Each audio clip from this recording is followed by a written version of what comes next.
Hello friends and welcome to our new learning video. आज हम एक बुक के बारे में बात करने वाले हैं और बुक का नाम है द डिसिप्लिन ट्रेडर। जैसे थंबनेल में देख के आपको समझ में आ गया होगा कि इस वीडियो में क्या होने वाला है। तो इस वीडियो में आपको बहुत कुछ लर्निंग मिलने वाली है ट्रेडिंग के रिलेटेड, ठीक है। तो बुक के बारे में तो आपको पता ही होगा, ये बुक का नाम तो आपने सुना ही होगा क्योंकि ये बहुत फेमस बुक है। जब भी कोई भी ट्रेडिंग करने के लिए आता है तो इस बुक के बारे में हमेशा सुनता है और इस बुक को सब ट्रेडर्स ने पसंद किया है, ठीक है। तो सारे के सारे जो भी सक्सेसफुल ट्रेडर है उसी ने इस बुक को रिकमेंड किया है, ठीक है।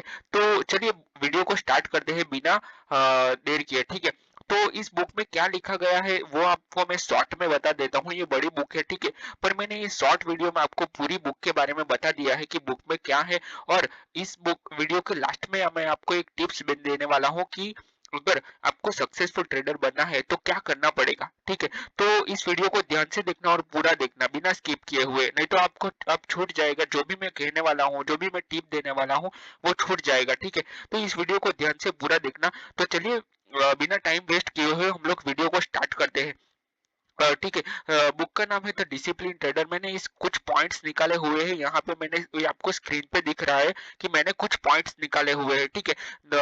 ठीक है। बुक का नाम है the discipline trader, developing a winning winning attitudes. मतलब आपको जब भी ट्रेडिंग करनी है तो हमें आपको विनिंग एटीट्यूड मेंटेन करना पड़ेगा। और वो कैसे आएगा, वो कॉन्फिडेंस कैसे आएगा, जब आपका दिन ग्रीन क्लोज होगा, ठीक है। ग्रीन क्लोज होगा का मतलब अगर आप ट्रेडिंग करते हो तो समझ में आ जाएगा कि आपका दिन प्रॉफिट में क्लोज होना चाहिए। अगर आप प्रॉफिट में क्लोज कर रहे हो अपना दिन, ठीक है, तो अपना कॉन्फिडेंस ऑटोमेटिक आएगा। तो ये बुक लिखी है मार्क डगलस ने। और इस बुक में पूरी साइकोलॉजी के बारे में बुक में लिखा है, ठीक है, कि ट्रेडिंग में क्या साइकोलॉजी होता है और उसको मैनेज कैसे करना है। वही है इस बुक में पूरा लिखा है। ये पब्लिश हुई थी 1990 में, 90 में ये पब्लिश हुई थी। अब अभी अभी इस बुक में क्या है वो हम लोग जानते हैं। It is the mental challenges. मतलब ट्रेडर जब भी ट्रेड करता है, ठीक है, तो उसको मेंटल चैलेंजेस आने वाली है और आती ही है, सब ट्रेडर को आती है। अगर आपको भी आती है तो आप मुझे कमेंट करके बता सकते हो कि उसको मैनेज कैसे करना है। ट्रेडर्स जो जो भी मेंटल चैलेंजेस फेस करता है, ठीक है, तो उसके बारे में ही ये बुक में बताया गया है। Mphasis the importance of developing a discipline. मतलब हमें डिसिप्लिन कैसे मेंटेन करना है, ठीक है। अभी चैलेंजेस तो आ रही है, ट्रेडिंग में लॉस हो रहे हैं, ठीक है, बार बार लॉस हो रहे हैं। मुझे बहुत कमेंट्स आती है कि मुझे तो लॉस हो रहा है, ठीक है, मुझे बहुत लॉस हो गया है, मैं इतने लॉस में हूँ, इतने लाखों के लॉस में हूँ, ठीक है। तो उसको कवर कैसे करूँ? आपको कवर ऐसे ही करना पड़ेगा जैसे आपने लॉस किया है, उसी तरह के आपको कवर भी करना पड़ेगा, ठीक है। तो मैंने कुछ कॉन्सेप्ट निकाले हैं यहाँ पे, ठीक है। और द डिसिप्लिन ट्रेडर बुक के कुछ की कॉन्सेप्ट जो है वो यहाँ पे मैंने निकाले गए हैं, ठीक है, पॉइंट्स दिए गए हैं। तो पॉइंट्स के ऊपर आप खास ध्यान देना। तो चलिए फर्स्ट पॉइंट हम लोग देखते हैं कि साइकोलॉजिकल बैरियर्स। मतलब साइकोलॉजिकल बैरियर्स क्या होते हैं?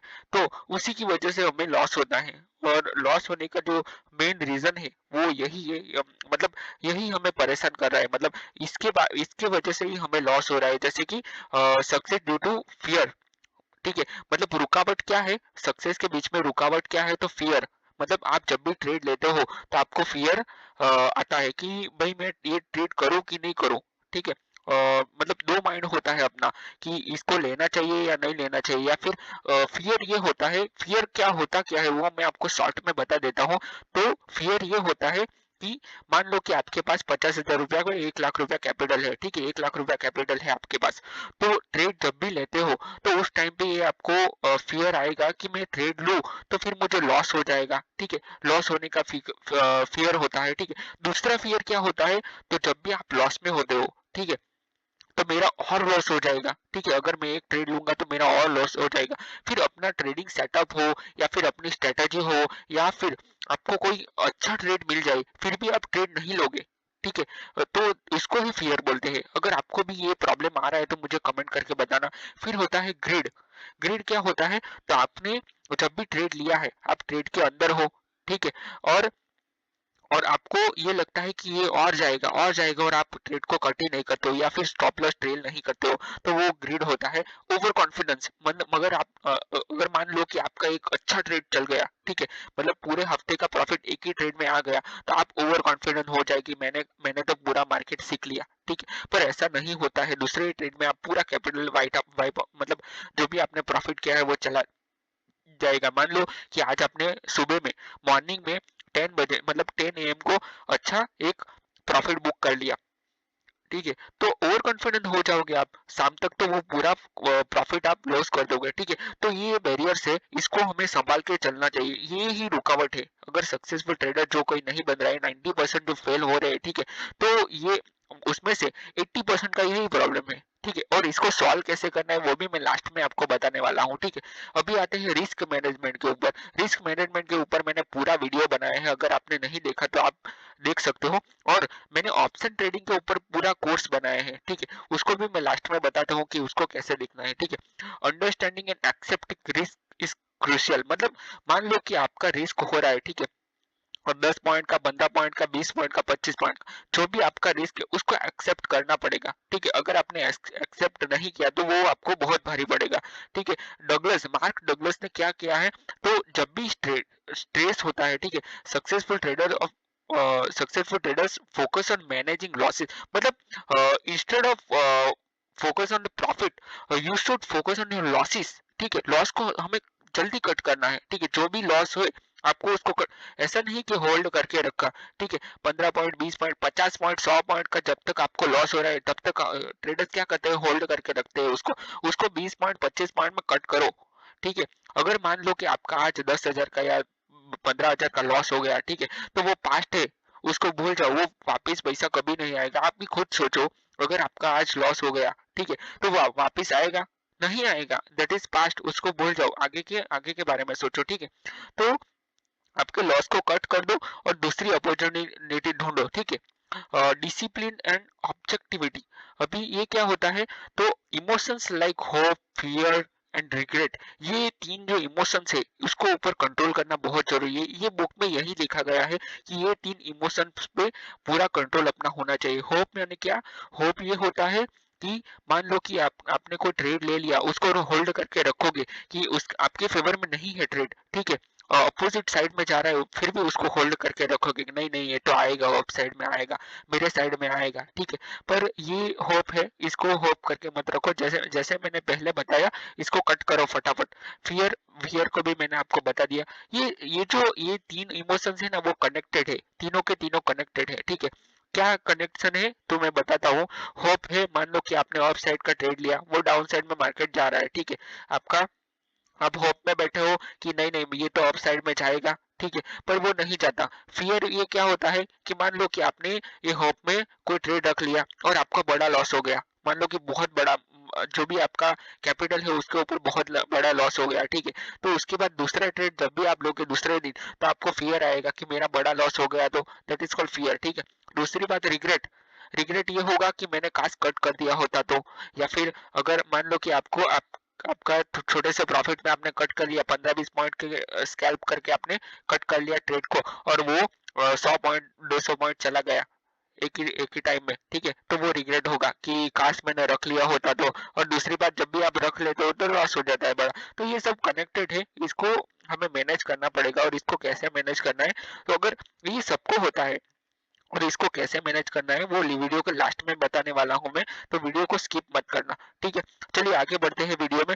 The emphasis the need to follow trading plan and remain detach. मतलब ट्रेडिंग प्लान को अपने को फॉलो करना है, और ट्रेडिंग प्लान के ऊपर मैंने अलग से वीडियो बनाया है, वो आप देख सकते हो कि ट्रेडिंग प्लान होता क्या है और उसको कैसे मैनेज करना है, ठीक है।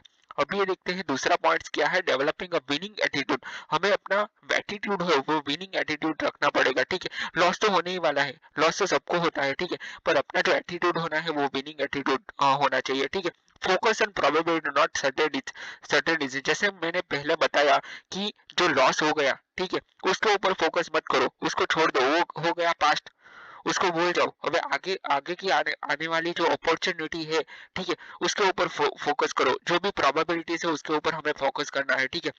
View trading is a long term game, ठीक है। आप ट्रेडिंग को 6 महीने के लिए मत सोचो, आप 1 साल, 2 साल, 3 साल, 4-5 साल के लिए सोचो कि 5 साल के बाद क्या होगा, ठीक है। मतलब लॉन्ग टर्म के लिए हमारा व्यू लॉन्ग टर्म के लिए होना चाहिए। Adopt mindset of continuous learning improvement. हमें अपना जो माइंडसेट है उसको फिक्स कर दो कि मुझे कंटिन्यू लर्निंग करना पड़ेगा, क्योंकि मार्केट इज ऑलवेज चेंजिंग, ठीक है। इट्स एन डायनेमिक, हमेशा चेंज होता ही रहेगा ये, तो हमें इम्प्रूवमेंट अपनी स्ट्रेटेजी में भी करना पड़ेगा और नया नया सीखना भी पड़ेगा, ठीक है। और ऑप्शन ट्रेडिंग, जो बिगिनर है जिसको ऑप्शन ट्रेडिंग सीखना है, ठीक है, उसके ऊपर मैंने पूरा कोर्स बनाया है और उसको लास्ट में मैं दे दूंगा, लास्ट में आपको वो मिल जाएगा, ठीक है। वीडियो के एंड में आपको एक वीडियो आ जाएगा, वहां पे आपको लिखा होगा कि ऑप्शन ट्रेडिंग फुल कोर्स, ठीक है, तो वहां से आप सीख सकते हो ऑप्शन ट्रेडिंग कोर्स। पूरा पीस, पूरा जो कोर्स है वो मैंने फ्री में बनाया है, फ्री में, एकदम फ्री, तो आप वहां से देख सकते हो, ठीक है। बहुत सारे वीडियोस है उसमें, उसमें मैंने प्लेलिस्ट का लिंक लास्ट में दिया है, तो वहां से आप पूरा प्लेलिस्ट ओपन कर सकते हो अपने चैनल पे, ठीक है। एडेप्टिंग टू मार्केट रियलिटीज, हमें मार्केट की जो रियलिटी है उसको एक्सेप्ट करना पड़ेगा कि मार्केट हमेशा क्या होता है, वॉलेटाइल होता है, साइडवेज होता है, या फिर ट्रेंडिंग होता है, उसको एक्सेप्ट करना पड़ेगा, ठीक है। The market is inherently unpredictable, मतलब मार्केट को कोई प्रिडिक्ट नहीं कर सकता। मान लो कि कल क्या होने वाला है, कल मार्केट अप साइड में खुलेगा, डाउन साइड में खुलेगा, अप जाएगा, डाउन जाएगा, साइडवेज रहेगा, कोई नहीं जानता, ठीक है। क्या होने वाला है कुछ भी किसी को नहीं पता होता है। इंस्टेड ऑफ न्यूज, ठीक है, न्यूज को इग्नोर करते हैं, बाकी न्यूज के बेस पे मार्केट चलता है, ठीक है। पर कल क्या होने वाला है किसी को नहीं पता है, ठीक है, तो ये प्रोबेबिलिटी होती है। Traders should aim to align their strategies with the market's behaviour rather than imposing their expectation, मतलब हमें एक्सपेक्टेशन के हिसाब से नहीं चलना है, अपनी स्ट्रेटजी के ऊपर स्टिक रहना है, अपनी जो स्ट्रेटजी है उसके ऊपर स्टिक रहना है और मार्केट बिहेवियर को समझना है, ठीक है। यही इस बुक में लिखा गया है। स्ट्रक्चर ऑफ दिस बुक, मतलब ये बुक का स्ट्रक्चर क्या है, तो ये अलग अलग सेक्शन में डिवाइड की गई है, ये जो बुक है वो अलग अलग सेक्शन में डिवाइड की गई है, ठीक है। और ग्रेजुअली गेट्स रीडर्स, मतलब रीडर्स को अंडरस्टैंडिंग के लिए, जैसे कि साइकोलॉजी है, उसकी साइकोलॉजिकल टेंडेंसी है, मतलब अपना जो माइंड है वो कैसे काम करता है उसके ऊपर भी इस बुक में लिखा गया है, ठीक है। मैनेजिंग इमोशंस, अपने जो इमोशंस है उसको कैसे मैनेज कर सकते हैं, इसके ऊपर भी इसमें लिखा गया है, ठीक है। माइंडसेट के ऊपर, अपना जो माइंडसेट है उसको डेवलप कैसे करें, कंसिस्टेंट ट्रेडिंग में सक्सेस कैसे पाए, वो ही इस बुक में लिखा गया है, ठीक है। तो इस बुक को अगर आपने नहीं पढ़ा है, ठीक है, तो जरूर पढ़ना, तो आपका साइकोलॉजी बहुत इंप्रूव होने वाला है। यही जो मैंने स्टार्टिंग में बताया कि क्या टिप्स है, ठीक है, तो यही है जो अपना माइंडसेट को डेवलप करना है, ठीक है, अपना इमोशंस को कंट्रोल करना है, इस बुक को पढ़ना है और अपना जो भी है स्ट्रेटेजी उसको हमेशा इम्प्रूव करना रहता है, करना पड़ेगा, और अपनी जो साइकोलॉजी है, ठीक है, उसको भी मैनेज करना पड़ेगा। और जो भी साइकोलॉजिकल टेंडेंसी है, जैसे कि इमोशंस है, जैसे कि मैंने पहले इमोशंस बताए, fear, grade, over confidence, hope वगैरह, उसको भी हमें मैनेज करना पड़ेगा, तो ही आप सक्सेसफुल ट्रेडर बन सकते हो, ठीक है। इतना तो आपको करना ही पड़ेगा, और इतना करने में आपको 6 से 6 महीने तो आराम से लग जाएंगे, ठीक है। हु शुड रीड इट, मतलब कौन रीड कर सकता है इसको, this book is highly recommended for traders, जैसे मैंने पहले बताया वीडियो के स्टार्टिंग में, ठीक है। सभी जो ट्रेडर्स है, सक्सेसफुल ट्रेडर है, उसने ये बुक को रिकमेंड किया है और ये पढ़ते भी है रोज, ठीक है। अगर आपका मेंटल अप्रोच आपको इम्प्रूव करना है, ठीक है, तो ये बुक को पढ़ना, ट्रेडिंग के अंदर आपका मेंटल अप्रोच ही 90% काम करता है, ठीक है। 80% जो होता है वो आपकी साइकोलॉजी होता है, ठीक है। पर्टिकुलर दोस्त who struggle with emotional decision making discipline, मतलब आप जो भी इस जो मैंने इमोशंस बताए उसके ऊपर स्ट्रगल कर रहे हैं, और बहुत सारे ट्रेडर्स ऐसे हैं जो कर ही रहे हैं, ठीक है। ये मैं गारंटी के साथ बोल सकता हूँ कि बहुत सारे ट्रेडर्स ऐसे हैं, क्योंकि स्टार्टिंग फेज में सबको होता है, जो सक्सेसफुल ट्रेडर आज है उसको भी ये होता ही है, ठीक है। वो ये फेज मतलब कंज्यूम करके ही आया है कि उसको ये सबको होता है, ठीक है। ये ट्रेडर का जो स्टार्टिंग फेज होता है इसमें हमेशा ये होता है, ठीक है। तो अगर इस वीडियो को आपने ध्यान से देखा होगा तो आपको बहुत कुछ लर्निंग मिला होगा इस वीडियो में, और इस बुक के बारे में भी आपको समझ में आया होगा, ठीक है। तो अगर इस वीडियो में आपको कुछ भी लर्निंग मिला हो तो वीडियो को लाइक कर देना, अपने चैनल को सब्सक्राइब कर देना, और अपने दोस्तों के साथ ये वीडियो शेयर कर देना, ठीक है। और लाइक जरूर करना दोस्तों, क्योंकि हम ऐसे वीडियोस लाते ही रहते हैं हमेशा, ठीक है। तो अगर, और चैनल को अगर नए हो आप तो सब्सक्राइब कर देना, क्योंकि बहुत कुछ लर्निंग मिलने वाला है, मैं बहुत कुछ लर्निंग वीडियोस लेके आने वाला हूँ और भी, तो आपको पूरा ट्रेडिंग आप सीख जाओगे। और जो मैंने प्लेलिस्ट की बात की वो लास्ट में आपको प्लेलिस्ट भी मिल जाएगा, वहां से आप पूरा ऑप्शन ट्रेडिंग कोर्स सीख सकते हो, ठीक है। तो चलिए वीडियो को क्लोज करते हैं, मिलते हैं नेक्स्ट वीडियो में। Till then bye bye and take care, and thank you so much for watching this video. Bye bye.